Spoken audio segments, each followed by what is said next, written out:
لو أنزلنا هذا القرآن على جبل لرأيته خاشعا متصدعا من خشية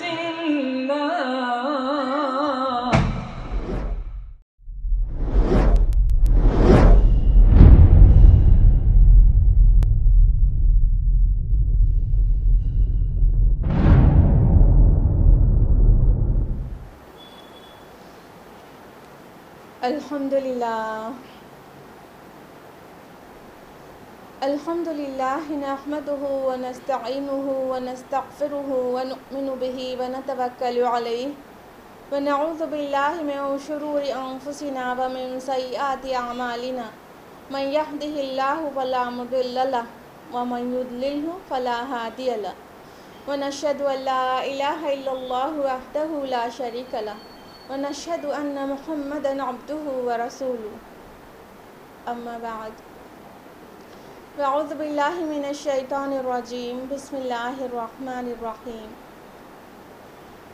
یا ایہا الناس قد جاءتکم موعظۃ من ربکم وشفاء لما فی الصدور وہدی ورحمۃ للمؤمنین بسم اللہ الرحمن الرحیم رب اشرح لی صدری ویسر لی امری واحلل عقدۃ من لسانی یفقہوا قولی۔ میری عزیز بہنوں، درس قرآن مجید میں آپ سبھی کا تہہ دل سے خیر مقدم ہے۔ السلام علیکم ورحمۃ اللہ وبرکاتہ۔ اللہ رب العالمین کی ذات بابرکات سے یہ امید ہے کہ آپ سبھی بخیر و عافیت ہوں گی، اپنے گھروں پر محفوظ ہوں گی،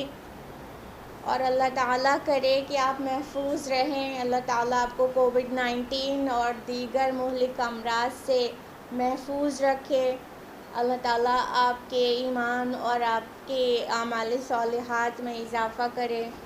اللہ تعالیٰ آپ سے راضی ہو جائے اور دنیا اور آخرت دونوں کی سربلندی آپ کو نصیب کرے، آمین۔ ہم لوگ درس قرآن مجید کی طرف بڑھتے ہیں، اور درس قرآن مجید میں کون سی سورہ چل رہی تھی؟ جی ہاں، سورۃ الکہف۔ تو سورہ کہف کی آیت نمبر 26 تک ہم لوگ لاسٹ ویک کمپلیٹ کر چکے تھے نا۔ تو آج ہم لوگ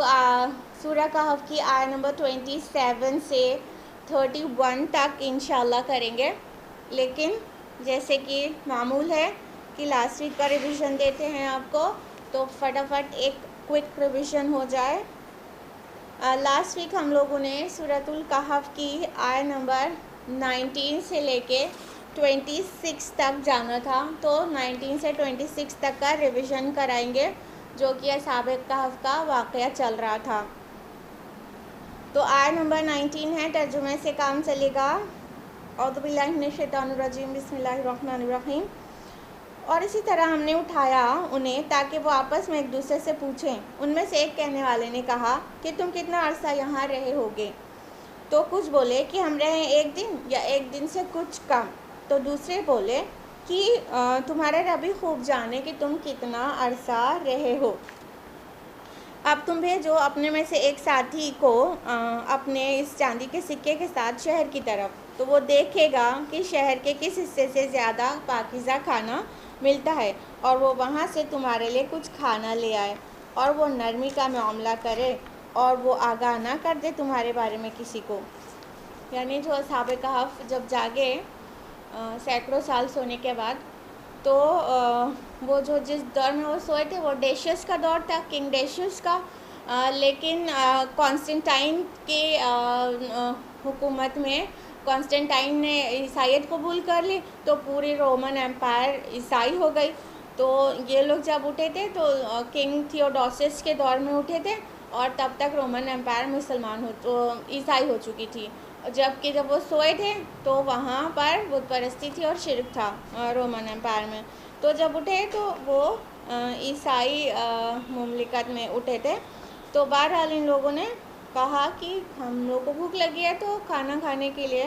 ایک کو بھیجنا پلان ہوا۔ آیت نمبر 20 میں ہے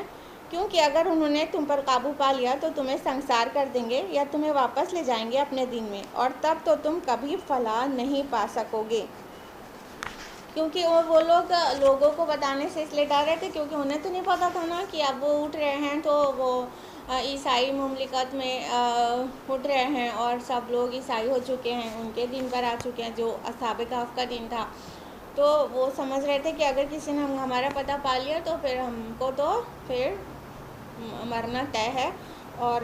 یا تو پھر ان کے دین میں واپس جانا ہوگا یعنی شرک کرنا ہوگا، اور شرک کرنے کے بعد تو کبھی بھی فلاح نہیں پا سکتے۔ آیت نمبر 21 میں ہے کہ اور اس طرح ہم نے اطلاع کر دیا لوگوں کو ان پر تاکہ وہ جان لے کہ اللہ کا وعدہ سچا ہے اور یہ کہ قیامت کے بارے میں ہرگز کوئی شک نہیں۔ جب وہ لوگ آپس میں جھگڑ رہے تھے ان کے معاملے میں، چنانچہ لوگوں نے کہا کہ تعمیر کر دو ان پر ایک عمارت بطور یادگار، ان کا رب ان سے بہتر واقف ہے۔ جو لوگ غالب آئے اپنی رائے کے اعتبار سے، انہوں نے کہا ہم بنائیں گے ان پر ایک مسجد۔ تو اللہ تعالیٰ نے اس آیت میں مقصد بیان کر دیا کہ جو ان کا اتنا عرصے سو کر اٹھنے کا جو مقصد ہے وہ یہ کہ قیامت کا تم کو ثبوت مل جائے کہ یہ قیامت آنے والی ہے، اس میں تمہیں کوئی شک و شبہ نہ رہ جائے۔ لیکن کیا ہے کہ نتائج غلط نکال لیا لوگوں نے، اور جو مقصد تھا ان کی توحید اور آخرت کی دلیل تھی اس میں، وہ مقصد کو چھوڑ کر وہ بحث مباحثے میں پڑ گئے کہ مسجد بنائیں یا عمارت بنائیں یہاں پر جہاں پہ اصحاب کہف ہیں۔ کیونکہ جب وہ لوگ واپس ان کی طرف انہوں نے اپروچ کیا تو وہ لوگ واپس غار میں جا کر لیٹ گئے، پھر اللہ تعالیٰ نے ان پر موت طاری کر دی تھی۔ پھر ان کے موت آنے کے بعد یہاں پہ جھگڑا شروع ہو گیا، مسجد بنائے کہ عمارت بنائے، دیوار کھڑی کر دیں وغیرہ وغیرہ۔ نان ایشو کا جھگڑا اگلی آیت میں بھی مینشنڈ ہے، آیت نمبر 22 میں۔ اب یہ لوگ کہیں گے وہ 3 تھے اور چوتھا ان کا کتا، اور کچھ لوگ کہیں گے وہ 5 تھے اور چھٹا ان کا کتا۔ یہ سب تیر ٹکے چلا رہے ہیں اندھیرے میں، رجمم بالغیب۔ اور کچھ لوگ کہیں گے وہ 7 تھے اور ان کا کتا تھا 8واں۔ آپ کا یہ میرا رب ہی خوب جانتا ہے، ان کی تعداد کو نہیں جانتے مگر بہت تھوڑے لوگ۔ تو اے نبی صلی اللہ علیہ وسلم، آپ ان کے بارے میں جھگڑا مت کریں سوائے سرسری بحث کے، اور نہ ہی آپ پوچھئے ان کے بارے میں ان میں سے کسی سے۔ تو یہ نان ایشو اللہ تعالیٰ نے بہت ڈسکریج کیا کہ کتنا نمبر تھا وہ سیکنڈری ہے، بالکل اس کی کوئی اہمیت نہیں ہے۔ اس سے جو تربیت اخذ ہوتی ہے، جو تعلیم اخذ ہوتی ہے وہ لینے کی ضرورت ہے ایکچولی، نہ کہ وہ اس بحث میں پڑھنے کی ضرورت ہے۔ اور رسول اللہ صلی اللہ علیہ وسلم نے رسول اللہ صلی اللہ علیہ وسلم کو بھی اللہ تعالیٰ نے آگاہ کر دیا کہ آپ ان کے ساتھ بحث میں نہ الجھیں، کیونکہ ان کے پاس جو بھی انفارمیشنز تھی وہ سب ناقص تھی، وہ علم پر نہیں بات کر رہے تھے۔ جو علم آیا ہے حقیقی اصحاب کہف کے بارے میں وہ قرآن میں آیا۔ تو اللہ تعالیٰ نے جتنا تعلیم اور تربیت کے لیے موضوع سمجھا اتنی ہی چیز قرآن میں نازل کر دی، بقیہ کی ضرورت نہیں۔ تو اس کے علاوہ جو بحثیں تھیں وہ بغیر علم کے تھی، اور بغیر علم کے بحثیں انتہائی ڈسکریجڈ ہیں۔ آیت نمبر 23 میں، اور کسی چیز کے بارے میں یہ نہ کہا کریں کہ میں یہ کام کل ضرور کر لوں گا، مگر یہ کہ اللہ چاہے، اور اپنے رب کو یاد کر لیا کریں جب آپ بھول جائیں، اور کہیے ہو سکتا ہے میرا رب میری رہنمائی کر دے اس سے بہتر بھلائی کی طرف۔ تو اللہ تعالیٰ نے رسول اللہ صلی اللہ علیہ وسلم کو اور آپ کی وساطت سے ہم سب کو خبردار کر دیا کہ فیوچر کی بات اللہ کو شامل کے بغیر نہ کریں۔ جب بھی فیوچر پلان کریں کہ میں یہ کل ضرور کر لوں گی تو اس میں ضرور کہیں اگر اللہ نے چاہا انشاءاللہ، کیونکہ جو اختیار مطلق ہے وہ اللہ تعالیٰ کے پاس ہے۔ ہم لوگ چاہتے ہیں کچھ کرنا لیکن ضروری نہیں ہے وہ چیز کر پائیں، کیونکہ اختیار تو اللہ کے پاس ہے۔ تو اللہ کو شامل کر لینا یہ عین ادب کی بات ہے۔ تو اللہ تعالیٰ نے رسول اللہ صلی اللہ علیہ وسلم کو یہ بتا دیا کہ کیا ادب ہے، اس کے پیچھے کیا پس منظر اور شان نزول تھا، وہ ہم نے لاسٹ ویک آپ کو تفصیل سے بتایا تھا۔ تو اللہ تعالیٰ فرما رہے ہیں کہ آپ کہیے کہ ہو سکتا ہے میرا رب رہنمائی کر دے بہتر بھلائی کی طرف۔ اگلی آیت ہے آیت نمبر 25، اور وہ رہے اپنی غار میں 300 برس اور اس کے اوپر 9 برس۔ آیت نمبر 26 ہے، آپ کہیے کہ اللہ ہی بہتر جانتا ہے کہ وہ اس میں کتنا عرصہ رہے۔ ان کو یعنی اور آگے ہے اسی کے لیے ہے آسمانوں اور زمین کا غیب، کیا ہی خوب ہے وہ اس کو دیکھنے والا اور کیا ہی خوب ہے وہ سننے والا، اس کے سوا اس کا کوئی مددگار نہیں، اور وہ شریک نہیں کرتا اپنے حکم میں کسی کو۔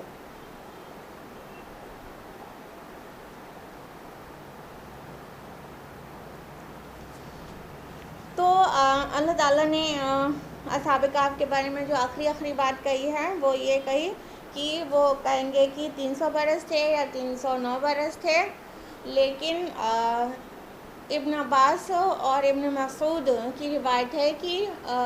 یہ اسی کو ڈسکریج کرتے ہوئے کہا جا رہا ہے جو پیچھے آیا ہے، جو نمبرز پہ بحث چل رہی تھی، 3 تھے، 5 تھے کہ 7 تھے، تو اسی طرح کے انداز میں یہ بھی بات کہی جا رہی ہے کہ کتنا عرصہ رہے، یہ بھی سیکنڈری بات ہے، کیونکہ اگر یہ قرآن کی بات ہوتی کہ وہ 300 یا 309 سال رہے ہیں، تو پھر اگلی یہ والی آیت ہونے کی ضرورت نہیں تھی، قُلِ اللَّهُ أَعْلَمُ بِمَا لَبِثُوا، اللہ ہی جانتا ہے وہ کتنا عرصہ رہے۔ کہنے کا مطلب کہ یہ لوگوں کی بحثوں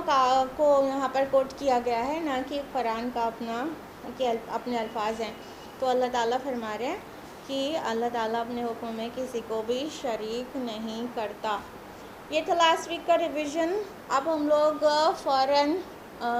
آج کا جو درس قرآن ہے وہ سٹارٹ کریں گے آیت نمبر 27 آنورڈز۔ اعوذ باللہ من الشیطان الرجیم، بسم اللہ الرحمن الرحیم۔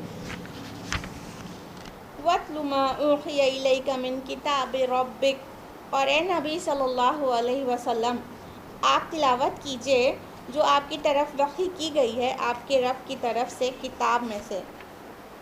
لا مبدل لکلماتہ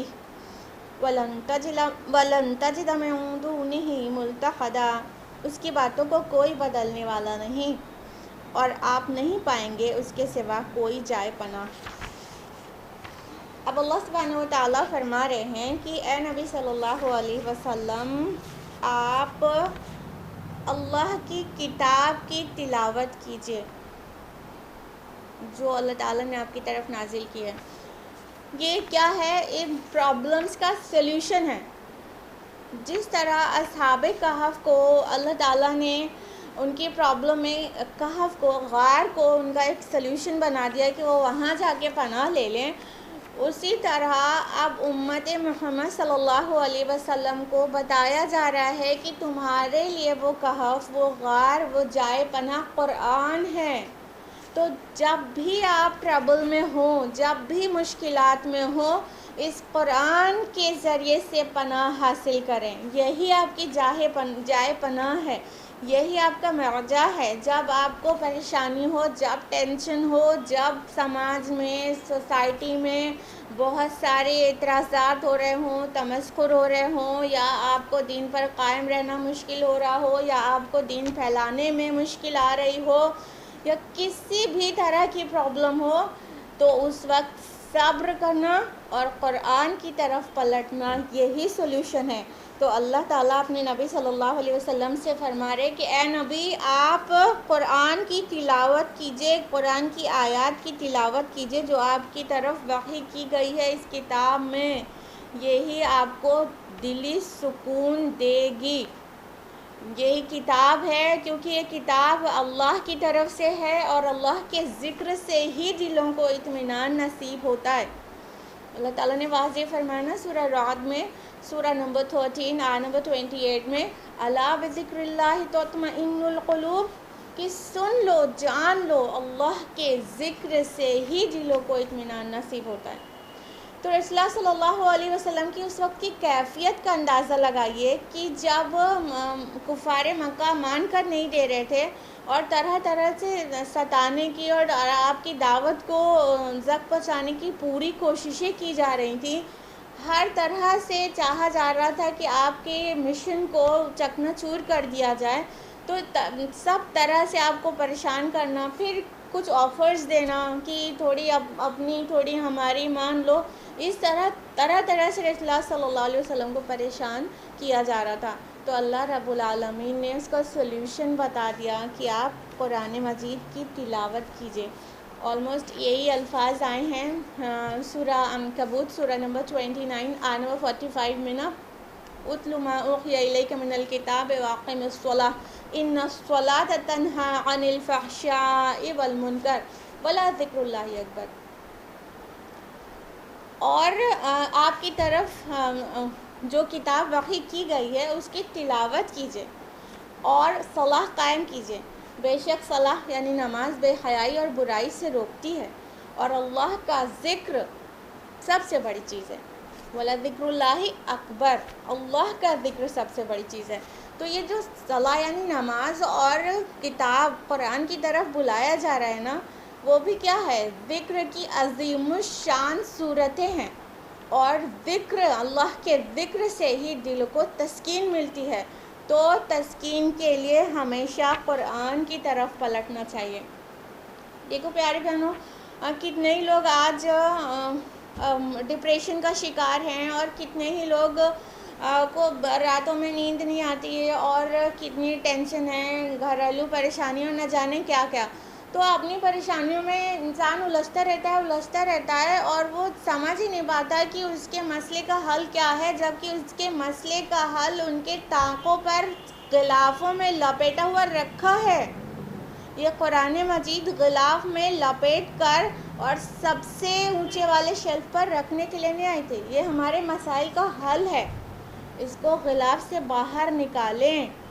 اور اس میں اپنے مسائل کا حل ڈھونڈیں، اس کی تلاوت کیا جائے، تذکر کیا جائے، تدبر کیا جائے، غوطہ زنی کیا جائے،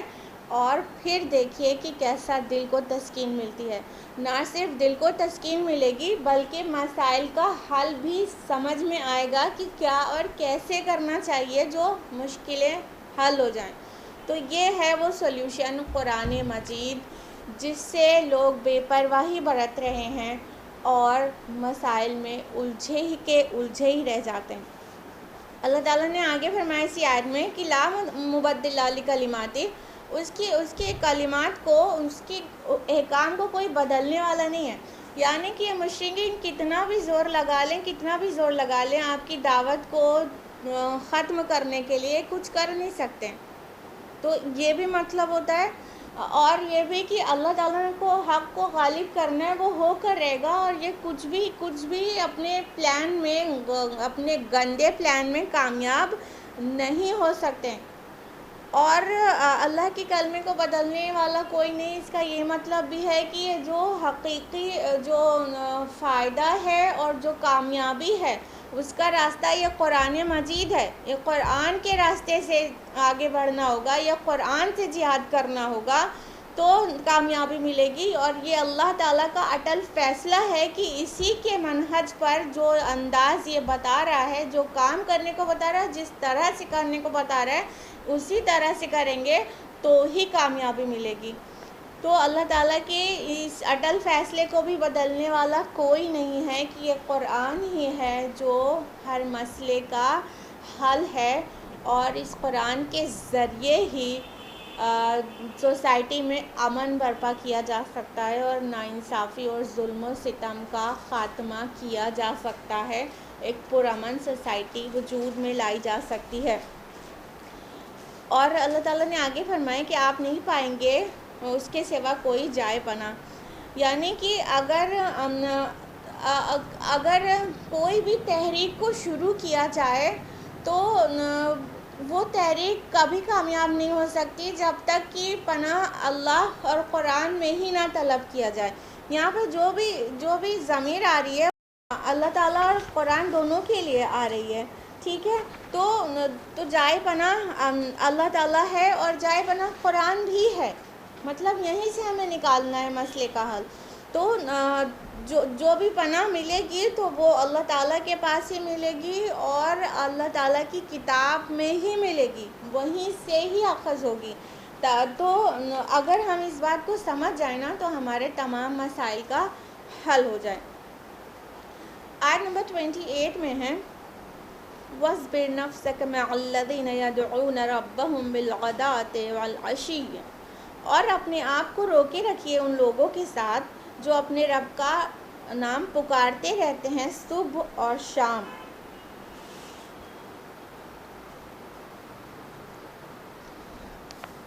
اور آگے فرمایا وَلَا تُطِعْ مَنْ أَغْفَلْنَا قَلْبَهُ عَنْ ذِكْرِنَا وَاتَّبَعَ هَوَاهُ وَكَانَ أَمْرُهُ فُرُطًا، اور مت کہا مانیے ایسے شخص کا جس کا دل ہم نے اپنی یاد سے غافل کر دیا ہے اور جو اپنی خواہشات کے پیچھے پڑا ہے اور اس کا معاملہ حد سے متجاوز ہو چکا ہے۔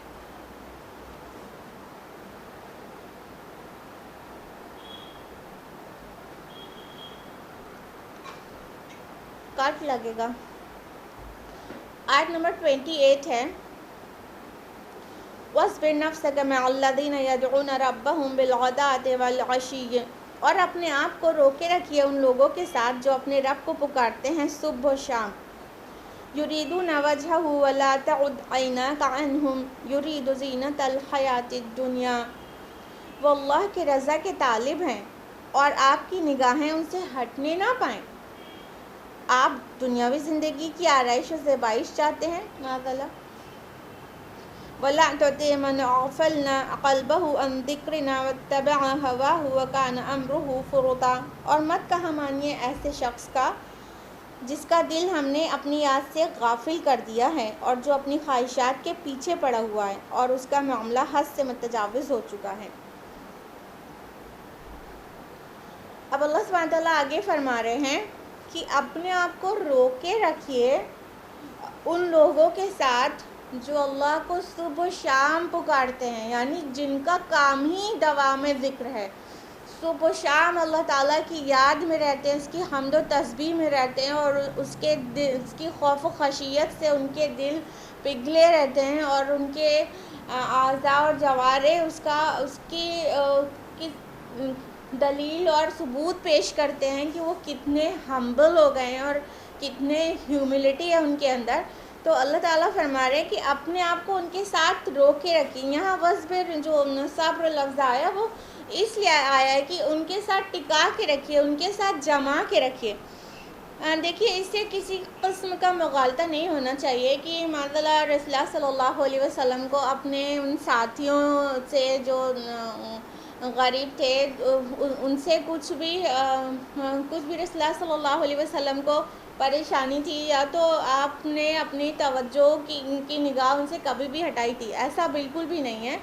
اصل میں اس کا جو پس منظر ہے اس کو جاننا چاہیے۔ ابن عباس کی روایت میں آتا ہے کہ کچھ جو قریش کی شرفاء تھے جو وائٹ کالر پیپل کہلاتے ہیں سوسائٹی میں، ولید بن مغیرہ اور عتبہ بن ربیعہ، شیبہ، ابو جہل، اس قسم کے جو لوگ تھے، تو ان لوگوں نے مطالبہ کیا تھا کہ اے محمد صلی اللہ علیہ وسلم، یہ آپ کے درمیان تو بہت ہی حقیر لوگ رہتے ہیں، یہ جیسے کہ خباب بن ارد، عمار ابن یاسر اور وہ غریب صحابہ جو تھے، تو وہ یہ آپ کے اراؤنڈ رہتے ہیں، تو ہم آپ کے پاس کیسے آ کے بیٹھے ہیں؟ ان کے تو جسموں سے، ان کے جبوں سے تو پسینے کی بو آتی ہے، ہم ان کے ساتھ آپ کے پاس آ کے بیٹھ نہیں سکتے، ان کو اپنے پاس سے ہٹائیے تو ہم آپ کی بات آ کر سنیں، آپ کے پاس بیٹھیں۔ تو اس کے جواب میں اللہ رب العالمین جواب دے رہے ہیں کہ اے نبی صلی اللہ علیہ وسلم، یہ جو آپ کے ساتھی ہیں عبداللہ ابن ام مکتوم اور بلال حبشی اور خباب بن ارد اور عمار بن یاسر، یہ سب جو فقراء صحابہ میں سے تھے، یہ تو اللہ تعالیٰ کی نظر میں قیمتی ہیرے ہیں، کیونکہ یہ اللہ کی یاد میں شب و روز گزارتے ہیں، تو ان کی طرف سے آپ کی توجہ ہٹنے نہ پائے اور ان کو اپنے سے دور مت کریے، اور انفیکٹ ان کی طرف سے مطلب اپنے جو اٹینشن ہے وہ تک بھی کم مت کریے، اپنے پاس سے ہٹانا تو وہ دور کی بات ہو گئی نا،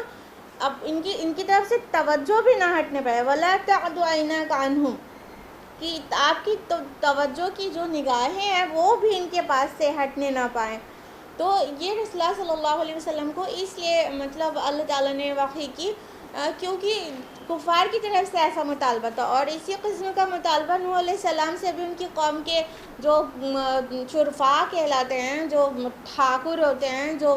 دولت مند ہوتے ہیں اور اپنے برابر لوگوں کو نہیں سمجھتے، تو ان لوگوں نے بھی نوح علیہ السلام سے یہی مطالبہ کیا تھا کہ ارے آپ کے درمیان تو بہت ذلیل اور مطلب کمینہ قسم کے لوگ ہیں، ان کو ہٹائیے، ہم ان کے درمیان میں آ کے آپ کی بات کیسے سنیں گے۔ تو اللہ تعالیٰ کو یہ بات بالکل بھی پسند نہیں کہ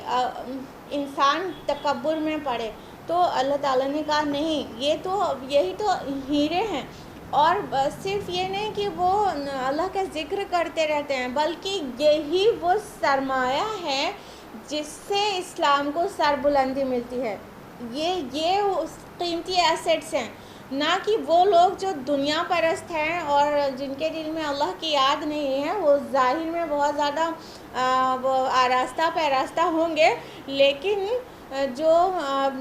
کوئی بھی تحریک جو جذبہ مانگتی ہے اور جو قربانیاں مانگتی ہے وہ یہ دے نہیں سکتے۔ تو وہ جو ظاہر میں کتنے بھی اثر رسوخ رکھنے والا انسان ہو، لیکن اگر اس کے اندر جذبہ قربانی نہیں ہے تو وہ کبھی بھی کسی بھی تحریک کا مفید ممبر بن نہیں سکتا ہے۔ تو اللہ تعالیٰ نے واضح کر دیا کہ نہیں، آپ کی توجہ کی نگاہیں ان قیمتی لوگوں کی طرف سے ہٹنے نہ پائیں، اور یہ جو کہا جا رہا ہے آپ دنیا کی زندگی کی آرائش اور زیبائش چاہتے ہیں، ایکچولی رسول اللہ صلی اللہ علیہ وسلم نہیں چاہتے تھے۔ دیکھیے کئی بار ایسا ہوتا ہے کہ قرآن حکیم میں کچھ بات ایسا لگتا ہے ایڈریس رسول اللہ سے ہے، لیکن وہ انڈائریکٹ میں ہمیں بتانا مطلوب ہوتا ہے، ہمیں اور آپ کو، اور کفار کو یہ سنانا مطلوب ہوتا ہے کہ تم یہ نہ سمجھ لینا کہ تمہارے چال کامیاب ہو جائے گی، یا تم جو چاہتے ہو اور ڈیزائر تمہاری اس کی پیروی کرے گا ہمارا رسول۔ تو یہ ہمیں اور آپ کو بتانا مطلوب ہے، ہمیں اور آپ کو تربیت کی ضرورت ہے۔ رسول اللہ صلی اللہ علیہ وسلم سے ایسی کوئی بھی خطا نہیں ہوئی ہے۔ ایکچولی قرآن میں کئی چیزیں ایسی ہیں جس سے پتہ چلتا ہے کہ رسول اللہ نے وہ کیا نہیں، بٹ ہے ایڈریس محسوس ہوتا ہے ڈائریکٹ رسول اللہ سے ہے، لیکن وہ رسول اللہ کے وساطت سے ہمیں بتانا مقصود ہے۔ جیسے کہ کبھی آپ سے کہا گیا اگر آپ کو شک ہو تو آپ اہل کتاب سے پوچھ لیں، کبھی رسول اللہ کو شک ہوا نہیں۔ کبھی کہا گیا اگر آپ نے جھوٹ گڑھ لیا تو بہت بڑا گناہ لے کر آئیں گے، کیا رسول اللہ نے کبھی کوئی جھوٹ گڑھا؟ نہیں۔ تو یہ اس طرح سے کئی بار ایڈریس رسول اللہ صلی اللہ علیہ وسلم سے ہے قرآن مجید میں، لیکن ایکچولی رسول اللہ نے اس کا ارتکاب نہیں کیا ہے۔ تو فرمایا کہ آپ دنیا کی آرائش اور زیبائش چاہتے ہیں، تو ایکچولی رسول اللہ آرائش اور زیبائش دنیا کی نہیں چاہتے تھے، بلکہ لوگوں کو یہ خیال ہونے لگتا اگر آپ کی توجہ کی نگاہ تھوڑی سی بھی غریب صحابہ سے، فقراء صحابہ سے ہٹتی تو لوگوں کو لگتا کہ رسول بھی ادھر ہی دیکھ رہا ہے دنیا کی طرف۔ تو ایسا نہیں تھا، لیکن ہاں ہدایت نصیب ہو جائے کچھ ایسے لوگوں کو بھی جو سوسائٹی میں بہت اہمیت کے حامل ہیں اور اثر رسوخ کے حامل ہیں، تو ایسی ڈیزائر کوئی غلط بات تو ہے نہیں۔ جیسے رسول اللہ صلی اللہ علیہ وسلم نے یہ خواہش کی تھی کہ عمر رضی اللہ عنہ یا تو پھر عمرو بن ہشام یعنی ابو جہل، ان دونوں میں سے کسی کو اللہ ہدایت دیتے۔ اللہ سے دعا کی کہ عمر بن خطاب یا عمرو بن ہشام یعنی ابو جہل میں سے دونوں میں سے کسی ایک کو میری جھولی میں ڈال دے، اسلام کو اس سے طاقت ملے۔ تو یہ ڈیزائر کچھ عجیب تو ہے نہیں، یہ تو بہت پازیٹیو بات ہے کہ جب کوئی اثر رسوخ والا انسان دین کے تحریک کا حصہ بنتا ہے تو اس سے کئی فائدے ہوتے ہیں، جیسے کہ حضرت عمر رضی اللہ عنہ، حضرت حمزہ رضی اللہ عنہ جب یہ ایمان لائے تو مسلمانوں کو کافی تقویت ملی، اور جتنا ستائے جا رہے تھے اس میں کافی کمی آ گئی، اور اب آرام سے وہ لوگ کھلے عام نماز پڑھ سکتے تھے، پہلے وہ کھلے عام صلاح نہیں پڑھ سکتے تھے۔ تو اس طرح سے کچھ تقویت تو ملتی ہے۔ تو رسول سے لے کے ہر داعی کا یہ مطلب انٹینشن ہوتا ہے کہیں نہ کہیں کہ کچھ مطلب اثر رسوخ والے لوگ، کچھ وائٹ کلر پیپل بھی اپنی تحریک کا حصہ بن جائیں، تو اس سے یہ تحریک کو ہی کچھ فائدہ مل جائے، اور ذاتی فائدہ ان سے درکار نہیں ہوتا ہے، تحریک کو ہی فائدہ درکار ہوتا ہے۔ تو ایسا سوچنا کچھ بھی حرج کی بات نہیں ہے، لیکن پھر بھی اللہ تعالیٰ نے ٹوک دیا، اللہ تعالیٰ نے تربیت کر دیا کیونکہ حقیقت حال یہ ہے کہ اصل فائدہ یہ لوگ دینے والے نہیں ہوتے ہیں. اصل جو فائدہ ہے، جو اصل مدد ہے وہ اللہ کی طرف سے آتی ہے، اور جو تحریک کو کامیاب بناتے ہیں لوگ، وہ جن کے ایمان پختہ ہوتے ہیں وہ بناتے ہیں. یہ صرف ظاہر والے لوگ نہیں بناتے. تو اللہ تعالیٰ نے فرمایا کہ اور آپ مت کہا مانیے ایسے شخص کا جس کا دل ہم نے اپنی یاد سے غافل کر دیا ہے، اور وہ اپنی خواہشات کے پیچھے پڑا ہے، اور اس کے اپنے معاملے میں وہ حد سے گزر چکا ہے، افراط و تفرید کا شکار ہے. یعنی کہ ولا تطیع آیا ہے اور نہیں اطاعت کیجیے. اطاعت لفظ کئی بار مشورہ ماننے کے معنی میں بھی آتا ہے، صرف یہ نہیں ہے کہ وہ مطلب آرڈرز کو اوبے کرنے کے معنی میں آتا ہے، بلکہ مشورہ ماننے اور کہا مان لینے کے اس میں میننگ میں بھی آ جاتا ہے. تو اللہ تعالیٰ فرما رہے ہیں کہ کسی ایسے شخص کی مت مان لیجیے گا جس کا دل ہم نے اپنی یاد سے غافل کر دیا ہے. یہ ابو جہل ہوں گے، ابو جہل ولید بن مغیرہ ہوں گے اپنے گھر کے، لیکن ان کی حقیقت یہ ہے کہ یہ اللہ کی یاد سے بالکل غافل ہیں. تو اللہ تعالیٰ نے ان کو بالکل مطلب بالکل چھوڑ دیا ہے گمراہی میں بھٹکتا ہوا. تو آپ ان کی طرف توجہ مت کریے گا، بلکہ یہ تو باغی ہیں اللہ تعالیٰ کے. اور جب انسان اللہ تعالیٰ کی یاد سے غافل ہو جاتا ہے تو وہ اپنی گمراہی میں اور گہرا اور گہرا اور گہرا اترتا چلا جاتا ہے. قرآن مجید میں اللہ تعالیٰ نے سورہ حشر سورہ نمبر 59 آیت نمبر 19 میں فرمایا نا کہ اور تم لوگ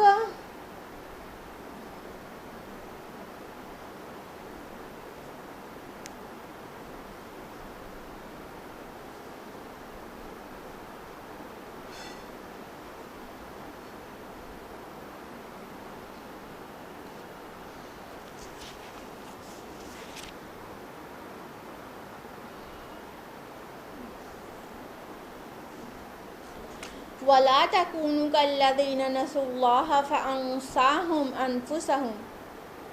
أُولَئِكَ هُمُ الْفَاسِقُونَ. اور اس شخص کی طرح نہ ہو جانا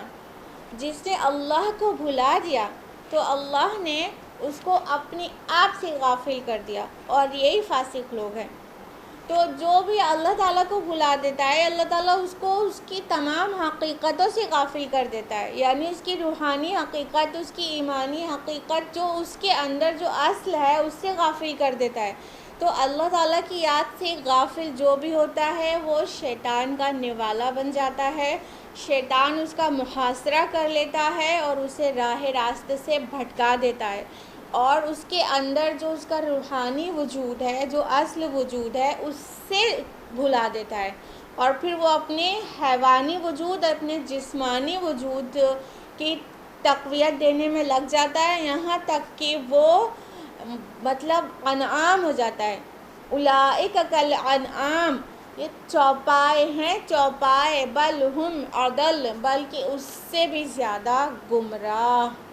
تو پھر انسان اس گمراہی کی سطح پر آ جاتا ہے کہ وہ چوپایوں سے بھی بدتر ہو جاتا ہے. تو اللہ تعالیٰ کی جو بھی یاد سے غافل ہو جاتا ہے تو اس کو اللہ تعالیٰ اتنا زیادہ اس میں اندھیرے میں بھٹکتا ہوا چھوڑ دیتا ہے. تو فرمایا کہ یہ ولید بن مغیرہ اور عتبہ اور شیبہ، یہ لوگ تو صرف دیکھنے کے ہیں، ان کی حقیقت یہ ہے کہ یہ اللہ کی یاد سے بالکل غافل ہیں اور خواہش نفس کے پیروکار ہیں. جو بھی انسان اپنے ڈیزائرز، اپنی خواہش کا بالکل مطیع فرمانبردار بن جاتا ہے، اس کا پیروکار بن جاتا ہے، تو سمجھ لو کہ اب اس کو راہ راست پر کوئی نہیں لا سکتا سوائے اس کے کہ اللہ ہی چاہے. فرمایا یہ بھی ایک کائنڈ آف شرک ہے. ڈو یو نو، اللہ تعالیٰ نے فرمایا قرآن حکیم میں ہی سورہ فرقان سورہ نمبر 25 آیت نمبر 43 میں کہ ارأیت من اتخذ الہہ ہواہ، کیا آپ نے اس کو نہیں دیکھا جس نے اپنے خواہش نفس کو اپنا معبود بنا لیا ہے. یعنی نفس میں جو کچھ بھی ابھرے، جو بھی ہوا ہے، جو بھی خواہشات ہیں نفس میں، اس کو ہر ایک کو مان لینا، چاہے وہ جائز ہو چاہے ناجائز، چاہے حلال ہو چاہے حرام، تو یہ کیسے مطلب جسٹیفیبل ہے؟ ہرگز بھی نہیں۔ اگر انسان کا زنا کی خواہش ہوگی تو زنا کرے گا کیا؟ اگر انسان کی قتل کی خواہش ہوگی تو وہ کرے گا کیا؟ اور انسان کی شرک کی خواہش ہے تو شرک کرے گا کیا؟ نفس میں جو بھی خواہش ابھرے اور اس کو پوری طرح سے اوبے کرنا، اس کے آگے ہاتھ جوڑ کر کھڑے ہو جانا، ایک کائنڈ آف شرک ہے۔ کیونکہ کہا گیا جس نے اپنی خواہش نفس کو اپنا معبود بنا لیا ہے، یہ جگہ معبود کی ہے نا، اللہ تعالیٰ کی ہے نا، کہ اس کی وہ جو بھی آرڈر دے سر تسلیم خم ہو جائے۔ خواہش نفس کی یہ جگہ نہیں ہے نا کہ اس کے آگے ہر وقت ہم سر اطاعت جھکا دیں۔ تو ایسے کا معاملہ کیا ہو جاتا ہے؟ بہت ہی افراط و تفریط کا شکار ہو جاتا ہے وہ۔ مطلب یہاں پہ فروطہ لفظ آئے نا، اس کا معنی ہوتا ہے کہ زیادتی کرنا، حد سے گزر جانا، ظلم کرنا اور افراط و تفریط کا شکار ہو جانا۔ تو ایسا شخص جو بھی یہ کرتا ہے، اپنی خواہش نفس کا ایک دم مکمل مطیع فرما بردار ہوتا ہے نا، تو الٹیمیٹلی کیا ہوتا ہے کہ وہ انسان بالکل اس کے اعمال جو ہے بیلنسڈ نہیں رہتے ہیں۔ وہ بیلنس عمل نہیں کرتا، بلکہ کیا کرتا ہے وہ اس کے اعمال بہت ہی زیادہ افراط و تفریط کا شکار ہو جاتے ہیں، اور وہ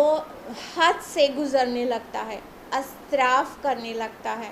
ایکسٹرا ویگنس سے کام لینے لگتا ہے، ظلم کرے گا تو حد سے زیادہ، اور ناانصافی اور دنیا پرستی، بس یہی سب۔ تو اس طرح خواہش نفس کی پیروی سے بہت بچنے کی ضرورت ہے۔ نفس کی خواہش کی پیروی کریں لیکن مکمل نہیں، جائز کی حد میں اس کو محدود کریں۔ آیت نمبر 29 ہے وَقُلِ الْحَقُّ مِنْ رَبِّكُمْ، اور آپ کہہ دیجئے کہ یہی حق ہے تمہارے رب کی طرف سے، فَمَنْ شَاءَ فَلْيُؤْمِنْ وَمَنْ شَاءَ فَلْيَكْفُرْ، تو اب جو چاہے ایمان لائے، جو چاہے کفر کرے۔ إِنَّا أَعْتَدْنَا لِلظَّالِمِينَ نَارًا، ہم نے ظالموں کے لیے آگ تیار کر رکھی ہے، أَحَاطَ بِهِمْ سُرَادِقُهَا، اس کی قناتیں ان کا احاطہ کر لیں گی، وَإِنْ يَسْتَغِيثُوا يُغَاثُوا بِمَاءٍ كَالْمُهْلِ يَشْوِي الْوُجُوهَ،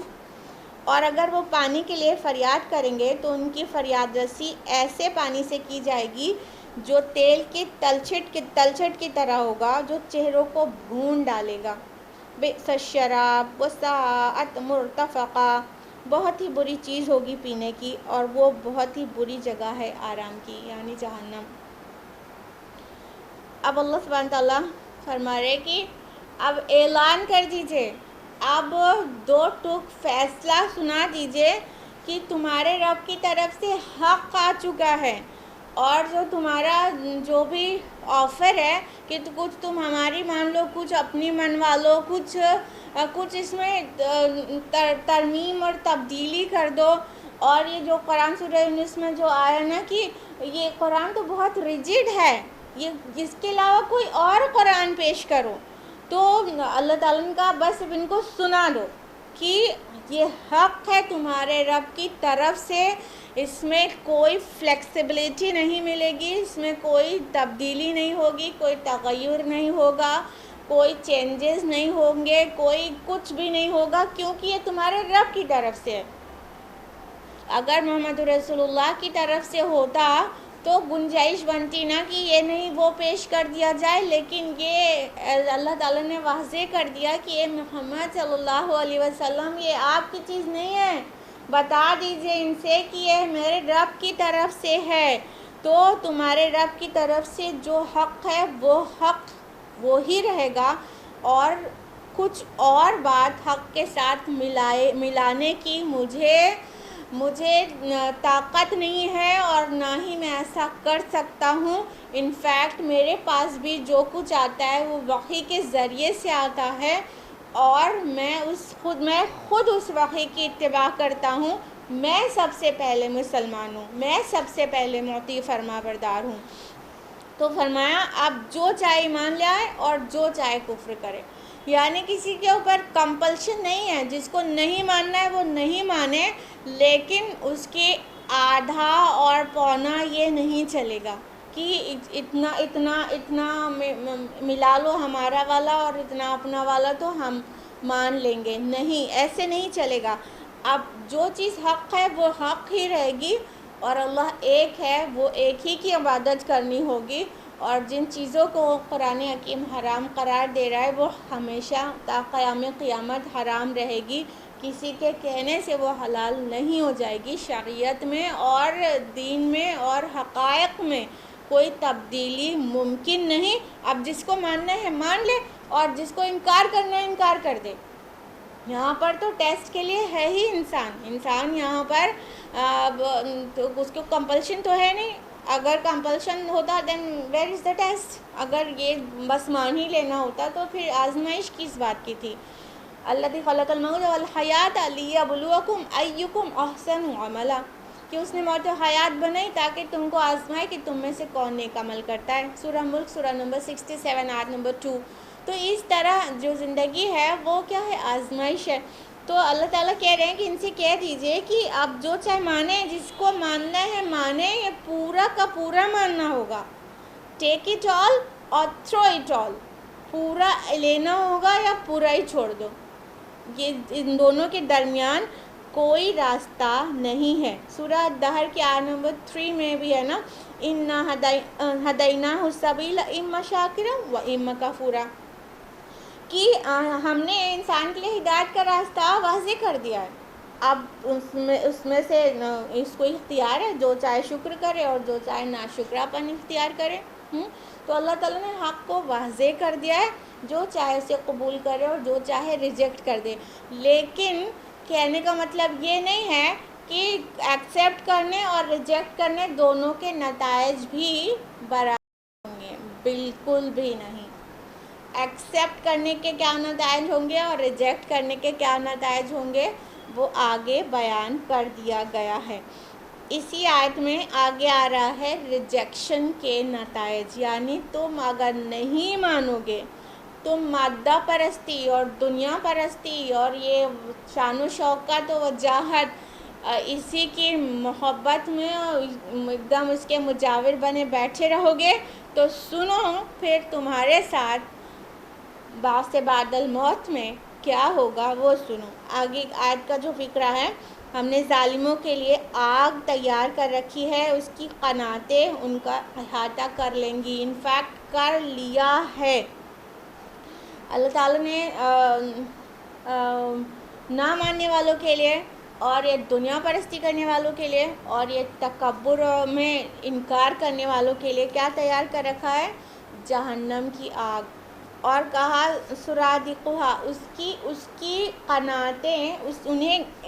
اس کا احاطہ کر لیں گی۔ قناتیں کس لیے لگائی جاتی ہیں؟ کسی چیز کو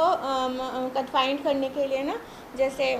کوئی پارٹی وارٹی ہے یا کچھ ہے یا خیمہ ہے تو اس میں قنات لگائی جاتی ہے کنارے کنارے، اس کو ایریا کو کنفائنڈ کرنے کے لیے۔ تو جو جہنم ہے تو اس میں ان کو جس ایریا میں ڈالا جائے گا، چاہے اس کی باؤنڈری وال ہو، چاہے ان کی خود کی وہ جگہ ہو جہاں پر وہ ٹھوسے گئے ہوں، اس کی جو قناتیں ہوں گی وہ بھی آگ کی ہوں گی، قناتیں بھی آگ کی ہوں گی، یعنی جو باؤنڈری وال ہے وہ بھی آگ کی ہوگی، وہ ان کو گھیرے میں لیے ہوگی۔ سورہ زمر سورہ نمبر 39 آیت نمبر 16 میں ہے نا، لَهُم مِّن فَوْقِهِمْ ظُلَلٌ مِّنَ النَّارِ وَمِن تَحْتِهِمْ ظُلَلٌ، ان کے اوپر سے آگ کا سایہ ہوگا اور ان کے پیروں کے نیچے سے آگ ہی آگ ہوگی، یعنی اوپر اور نیچے سب جگہ آگ ہی آگ ہوگی۔ اللہ تعالیٰ اس آگ سے بچائے۔ آگے فرمایا وَإِن يَسْتَغِيثُوا يُغَاثُوا بِمَاءٍ كَالْمُهْلِ يَشْوِي الْوُجُوهَ، اور اگر وہ پانی کے لیے فریاد کریں گے، کچھ پینے کے لیے، جب آگ ہے تو کیا مطلب بہت ہی گرمی، بہت شدت، گلا خشک ہونا، گلے میں کانٹا بن جانا، اور ٹیمپریچر کا بڑھ جانے کے بعد باڈی کے فلوئڈس کا سوکھنے لگنا، جس کی وجہ سے پیاس اپنی انتہا کو پہنچی ہوگی، تو کیا انسان مانگے گا؟ لیکوڈ، کچھ پینے کا مل جائے، کوئی مشروب مل جائے، پینے کا کچھ بھی مل جائے۔ تو جب وہ فریاد کریں گے کسی مشروب کی، تو کیا ان کی فریاد رسی کس مشروب سے کی جائے گی؟ محل سے۔ محل کیا ہے؟ لغت میں اس کے مختلف معنی ہیں۔ کچھ کہتے ہیں محل تیل کی تلچھٹ کو کہتے ہیں، کچھ میننگ اس کی محل کی لاوا، جو پگھلا ہوا لاوا ہوتا ہے اس کو کہتے ہیں، یا محل جو میلٹڈ میٹل ہوتی ہے، دھات، پگھلی ہوئی دھات، اس کو کہتے ہیں۔ بہرحال وہ سارے میننگ بہت ایک دوسرے کے قریب ہے۔ تو وہ جو بھی لیکوڈ ملے گا وہ کیا ہے یہاں پہ جو مذکور ہے؟ محل ملے گا۔ حضرت عبداللہ ابن مسعود رضی اللہ عنہ نے سونا چاندی منگایا اور اس کو میلٹ کیا اور کہا کہ لوگوں دیکھ لو، یہ محل سے کافی مشابہ ہے، مطلب محل ایسا ہے میلٹڈ میٹل۔ تو جب انسان پانی مانگے گا تو اس کو میلٹڈ میٹل ملے گی۔ آپ کو پتہ ہے کہ کاپر جو کہتے ہیں، تانبے، پگھلے ہوئے تانبے کو کہتے ہیں محل، اگر مان لے تو تانبے کا جو کاپر کے جو میلٹنگ پوائنٹ ہوتا ہے وہ کتنا ہوتا ہے پتہ ہے؟ کاپر کا میلٹنگ پوائنٹ ہوتا ہے 1085 degree centigrade, melting point, جتنے میں وہ پگھلتا ہے، کھولتا نہیں ہے، پگھلتا ہے، میلٹنگ پوائنٹ آپ کو بتا رہے ہیں 1085 degree centigrade, degree fahrenheit نہیں، ڈگری سینٹی گریڈ اس کا ٹیمپریچر ہوتا ہے، یعنی اس ٹیمپریچر پہ وہ پگھلتا ہے۔ اور جس ٹیمپریچر پہ وہ کھولتا ہے، یعنی اس کا جو بوائلنگ پوائنٹ ہے کاپر کا، وہ 2562 ڈگری سینٹی گریڈ ہوتا ہے، ٹھیک ہے، 2500 ڈگری سینٹی گریڈ۔ اگر آپ کو اس کی گرمی کا، اس کے گرم ہونے کا اندازہ ایسے نہیں ہو رہا ہے تو اس سے پانی سے اس کو کمپیئر کیجئے۔ بوائلنگ واٹر جو ہوتا ہے وہ آپ کی اسکن کو کتنی آسانی سے جلا دیتا ہے نا۔ واٹر کا بوائلنگ پوائنٹ صرف 100 ڈگری سینٹی گریڈ ہوتا ہے، ٹھیک ہے، 100 ڈگری سینٹی گریڈ۔ اب آپ اندازہ لگائیے کہ میلٹڈ کاپر کا جو بوائلنگ پوائنٹ ہے وہ 2562 ڈگری سینٹی گریڈ ہوتا ہے، 2500 ڈگری سینٹی گریڈ، تو کتنا زیادہ گرم ہو گیا، کتنا زیادہ گرم ہو گیا۔ اتنا زیادہ گرم چیز پلائی جائے گی جب انسان پینے کے لیے مانگے گا۔ اور قرآن کی دیگر آیات میں آتا ہے مائع سدید انہیں دیا جائے گا۔ مائع سدید کیا ہے؟ زخموں کا دھون، یعنی جو جہنمیوں کے جو بدن جلے ہوں گے، ان کے سڑ رہے ہوں گے، تو وہ جو زخم سے خون اور پیپ یہ سب رس رہا ہوگا، وہ مائع سدید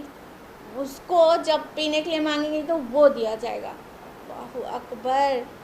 اس کو گھوٹ گھوٹ کر کے پینا ہوگا۔ اور پتہ ہے مائع سدید کے بارے میں حدیث ہے ترمذی کی، جلد نمبر 2 حدیث صفحہ نمبر 171،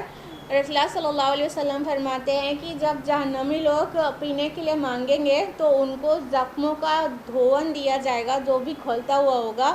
اور جب وہ اس کو پینے کے لیے چہرے کے پاس لے جائیں گے تو ان کے چہرے کی کھال جو ہے اس کی گرمی سے جل کے اس میں گر جائے گی، اور جب اس کو پئیں گے تو ان کے چہرہ بھن جائے گا پورا، اور آنتیں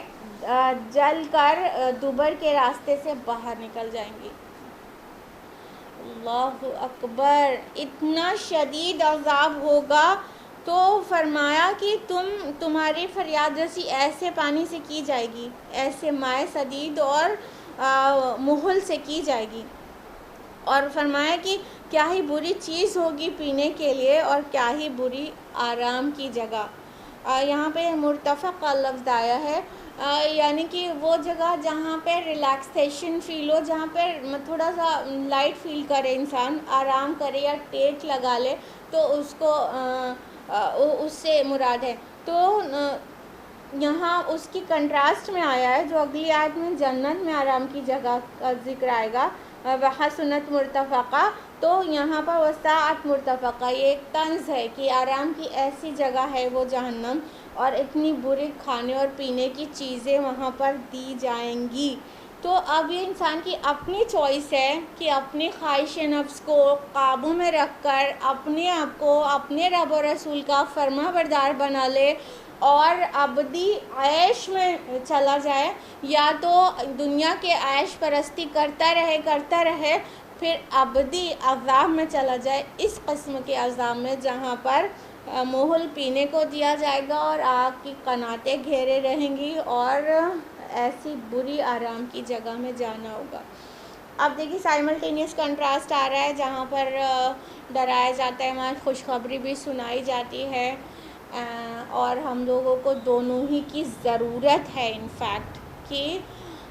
وی need to be frightened and we need to be appreciated, تو ہمیں دونوں کی ضرورت ہے۔ تو اللہ تعالیٰ قرآن حکیم میں جہاں پر ڈراتا ہے تو وہاں پر خوشخبری بھی سناتا ہے۔ آیت نمبر 30 میں ہے، ان الذین آمنوا وعملوا الصالحات انا لا نضیع اجر من احسن عملا، یقیناً جو لوگ ایمان لائے اور انہوں نے اچھے عمل کیے تو ہم نہیں ضائع کریں گے اجر اس شخص کا جس نے اچھا عمل کیا۔ یعنی جنہوں نے نہیں مانا ان کی تو بتا دیا گیا کیا ملنے والا ہے، لیکن جن لوگوں نے مان لیا، جنہوں نے اپنی خواہش نفس کو جائز کی حد میں محدود کیا، جنہوں نے اپنی راتیں اپنے رب کی یاد میں بسر کی، جنہوں نے اپنے دن، اپنے اوقات، اپنے ٹائم، اپنے انرجی، اپنی اسکلز کو حق کو قائم کرنے میں لگایا، جنہوں نے اپنی رشتہ داریوں کی پرواہ کی، جنہوں نے رشتے ناطے نہیں توڑے، جنہوں نے اپنے رب اور رسول کی نافرمانی نہیں کی، بلکہ ہر وہ چیز کی جو اللہ کا حکم تھا، اس کے رسول کا تھا، اور ہر اس چیز سے اپنے دامن کو بچا لیا جس سے رب اور رسول نے منع کیا تھا، تو پھر ان کے لیے کہا گیا کہ ہم ان کا اجر ضائع نہیں کریں گے۔ دیکھیں دونوں چیز آ رہی ہے، ان الذین آمنوا وعملوا الصالحات، جو لوگ ایمان لائے اور جنہوں نے نیک اعمال کیے۔ خالی ایمان کافی نہیں ہے، ایمان تو اتنا لاغر اور کمزور بھی ہے آج کے جس طرح ملت کی اکثریت ہے، کہ کیا وہ نجات کے لیے کافی ہے؟ نہیں، ایمان اور اعمال صالحات دونوں ایک ساتھ ہوں گے تو نجات ممکن ہوگی۔ اگلی آیت میں فرمایا اس ریوارڈ کے بارے میں ڈیٹیل میں، اولئک لہم جنات عدن تجری من تحتہم الانہار، انہی لوگوں کے لیے ہیں رہنے کے ایسے باغات جن کے دامن میں ندیاں بہتی ہوں گی،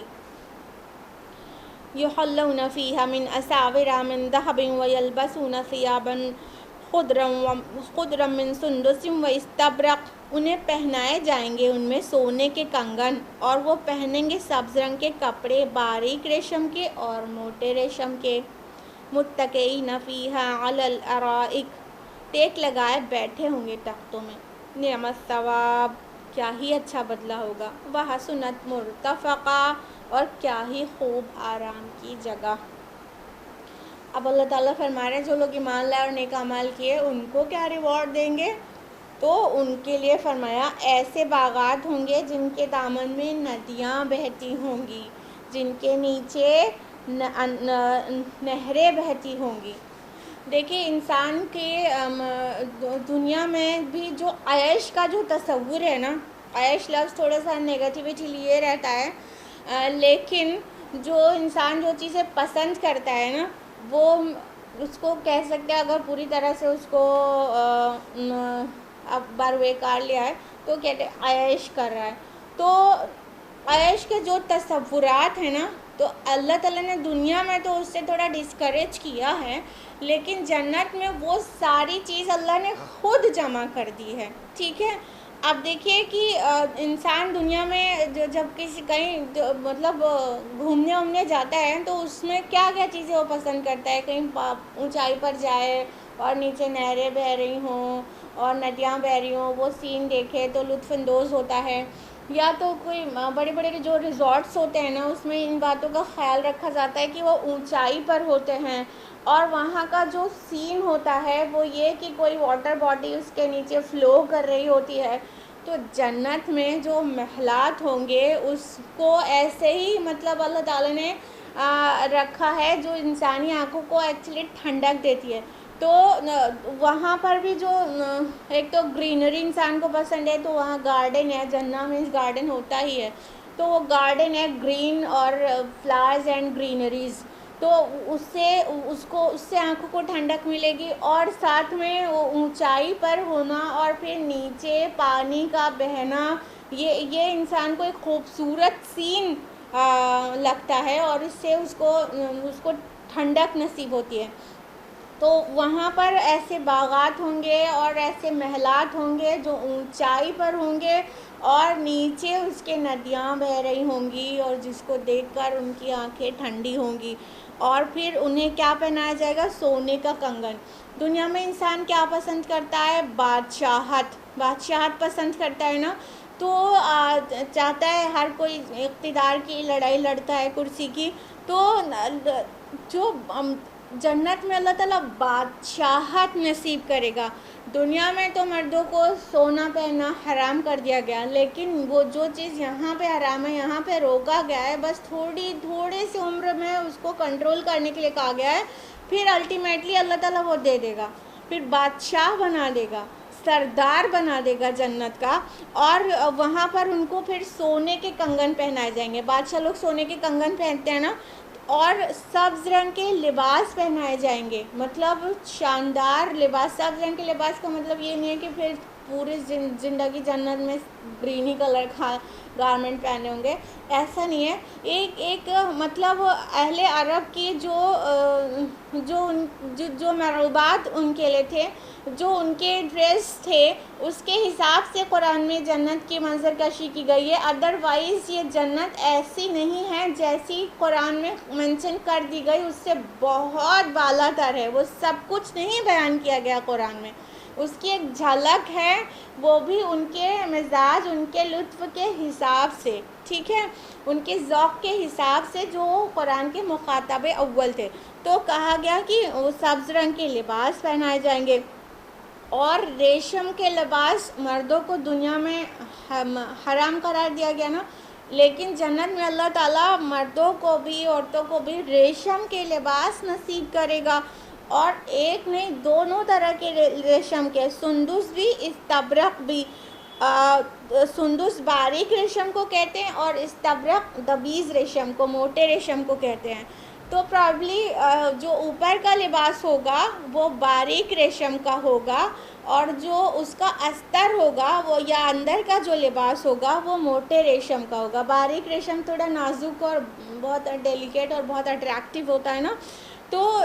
سندس اور استبرق دونوں کے لباس ہوں گے، اوپر کے لباس سندس کے اور اندر کے استبرق کے۔ تو اس طرح شاہانہ لباس پہنایا جائے گا، یعنی وہاں پہ بادشاہت دی جائے گی اور پھر شاہانہ لباس دیا جائے گا، اور اس طرح فرمایا ٹیک لگائے بیٹھے ہوں گے تختوں پر۔ ایک آیا نا، اریکہ ایسے تخت کو کہتے ہیں، شاہی تخت کو جس کے اوپر چھتر لگے رہتے ہیں، تو جیسے بادشاہ لوگ ایسے چھتر لگے ہوئے تخت پر بیٹھتے ہیں نا، تو ویسے تخت کا ایک امیجنیشن مطلب بنائیے کہ مطلب کتنا شاندار ہوگا، اور وہ تخت اس کے اوپر بھی شیلٹر ہے اور نیچے مطلب موتی اور ہیرے اور جواہرات سے وہ سجا ہوا ہے، اس پر ٹیک لگائے ہوئے آرام سے بیٹھے ہوں گے۔ مطلب یہ ایک منظر کشی کی گئی ہے، مطلب بادشاہوں کی عائش کی جو دنیا میں کر لیتے ہیں۔ اب اس عائش کو دنیا میں تھوڑا سا نیگیٹو مطلب